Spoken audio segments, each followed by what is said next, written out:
Hey, how's it going? So, did not like working today.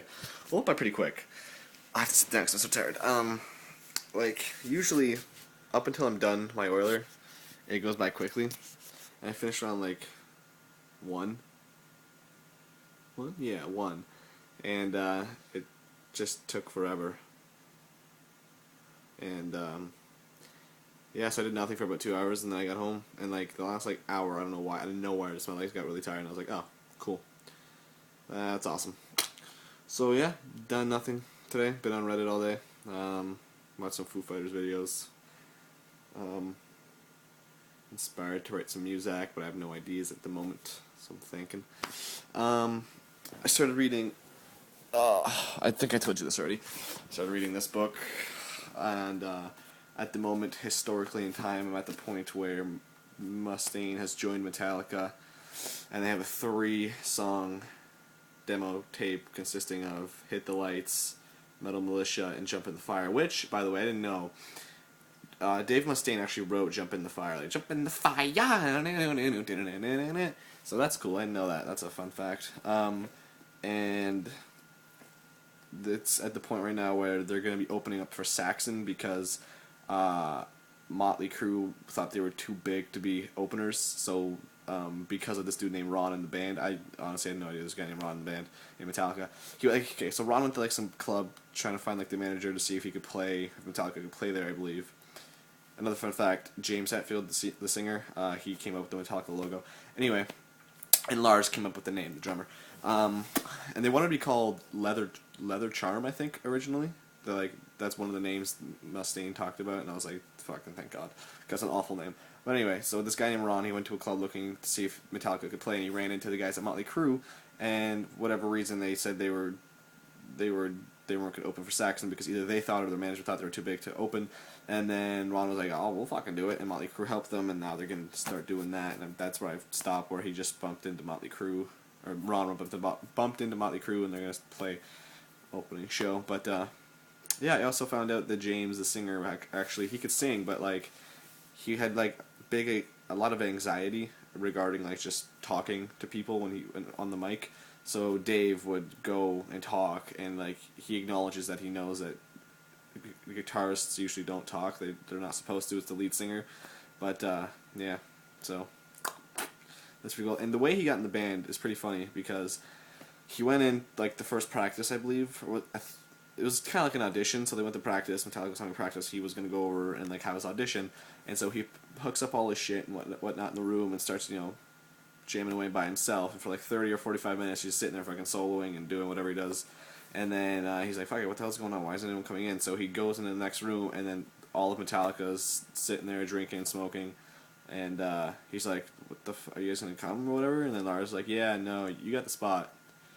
And then that's how he got in. I was like, "Wow, that's pretty fucking cool." And then he also talked about one of the earlier disagreements, which I guess foreshadowed. I think that's not the word he used, but I guess he mentioned something about how it kind of foreshadowed what would become Metallica's problems with him and the band, and it was him and Lars, and they were talking about the image they should have and the kind of clothes they should wear and whatnot, and there's I believe there's a band called Diamond Head that Lars was obsessed with, and he wanted to look like them, and then Dave, I believe, said that they look like girls, and he wasn't gonna fucking do that, and then also apparently Lars, I'm giving you a whole fucking lesson on Metallica. This is awesome. And Lars was really into sneakers, and he had a fucking. Dave said he had basically an equation for buying the perfect set of sneakers, and I forget what Lars liked. No, Lars liked Chuck Taylors. He thought that if you're in the metal, you should be wearing Chuck Taylors. And Dave, I don't remember. I want to say Adidas, but it wasn't Adidas. I don't know, but Dave had these white shoes, I believe, that had stars and stripes on them. I forget what the fuck that is, but there's a picture of it somewhere. Oh, there's a picture of him right here.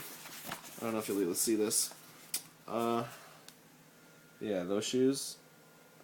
Yeah, I don't know, but that's back. It's the caption on that is back before barricades were needed at Metallica concerts, and that's just stuff like that. Just is really cool. It's when you talk about a band, a big band like Metallica, who's fucking just so big, and you just go back in time. It went to a point where no one knew who the fuck they were, and they were playing in front of like 50 people, and they were another band. And it's just crazy to think that. Another thing I've thought about a lot, well, not a lot, but on occasion, is that I don't think there's gonna be another big band anymore. Like I think that that notion, I guess, of a fucking huge band. Like there's never gonna be another Metallica. There's not gonna be another Slayer. There's not gonna be another fucking, what other big bands are there? I want to say Anthrax, but to be honest, I don't think a lot of people know about Anthrax. I don't know why, but like Metallica and Slayer are like the two big names that come to mind. Like there's never gonna be another one of those bands where it's just infamy upon famousness. So that's kind of depressing. But it's like right now, if you just look at like, I'm speaking about metal, not any other type of music, because every other type of music sucks, to be honest.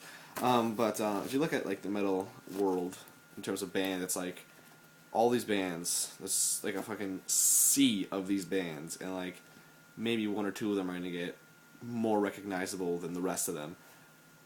But the fact remains that they still sound like every other fucking band in that ocean. So yeah, for the most part anyway. There's some bands that sound pretty cool. Anyway, that was a long informational tangent, but yeah. I also got to drive to work today. My dad let me drive, and I'm getting better at driving. Like I love driving. Like I know everyone says that they love driving at first, but after a while it's like they fucking hate it. They hate driving, they hate paying for gas and whatnot. But at the moment I'm at that stage where I'm like, I love driving, and I will drive anywhere, anytime. Just let's go. But I don't have my full license to drive by myself, or nor do I have a car. So I gotta off till August for that. Ugh. But yeah. I think I'm just gonna go do nothing, listen to some Foo Fighters, and then read some of this book, and then go to sleep because I'm tired. And then tomorrow's gonna be a slow day. I think we're gonna be done. Well, hold on. No, I think we'll be done. I have a feeling tomorrow's gonna be a full day. Actually, I don't know. Anyway, so that's it for me. Thank you very much for watching. Love your faces. Goodbye.